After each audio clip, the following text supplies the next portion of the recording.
आज 12 মে international नार्सेस day. Nurse वो तो आजकल जल भात, घरे घरे नार्स। दूर नार्सिंग पढ़ते হবে না, তার চেয়ে বরং ডাক্তারি পড়, ইঞ্জিনিয়ারিং পড়, ইত্যাদি ইত্যাদি। বলি ও মশাই, কোনো কাজই ছোট নয়, তবে নার্সিংও ছেলের হাতের মোয়া নয়। 3.5 বছর ঘর বাড়ি পরিবার ছেড়ে হোস্টেলে পড়ে থেকে 3 শিফটে ডিউটি করে প্লাস পড়াশোনা করে পরীক্ষা দিয়ে পাশ করে তারপর ডিগ্রিটা অর্জন করতে হয়েছে Bardhaman medical college and hospital থেকে। বলছি আবার ঘুরে দেখে আসবেন তো বর্ধমান হাসপাতালটা। তারপর তো আছেই হোস্টেলের রুলস রেগুলেশন, সন্ধ্যে 6টায় মটরের তরকারি দিয়ে ভাত। স্টুডেন্ট বলে ওয়ার্ডে অনেক কথা শুনতে হয়েছে, তার মধ্যে অ্যাডজাস্ট করে নে কমন। ট্রেনিং শেষে পোস্টিং, সেখানেও অ্যাডজাস্ট করে নিন।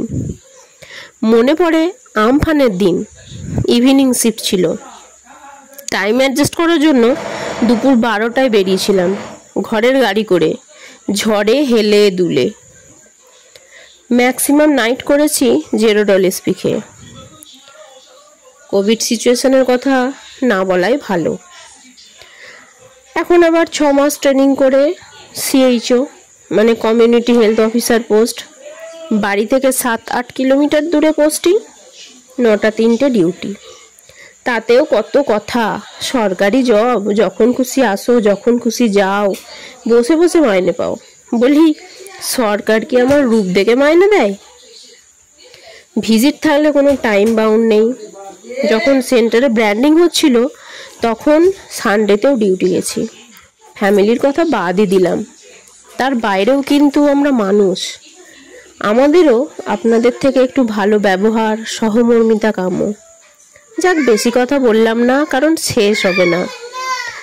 দিন শেষে proud to be a nurse and thankful to বাবা মা, বাপি মা মানে শ্বশুর শাশুড়ি। স্পেশাল থ্যাঙ্কস টু হাজব্যান্ড, ট্রেনিংয়ের প্রথম দিন থেকে আজও সাথে আছে, সারা জীবন থাকবে।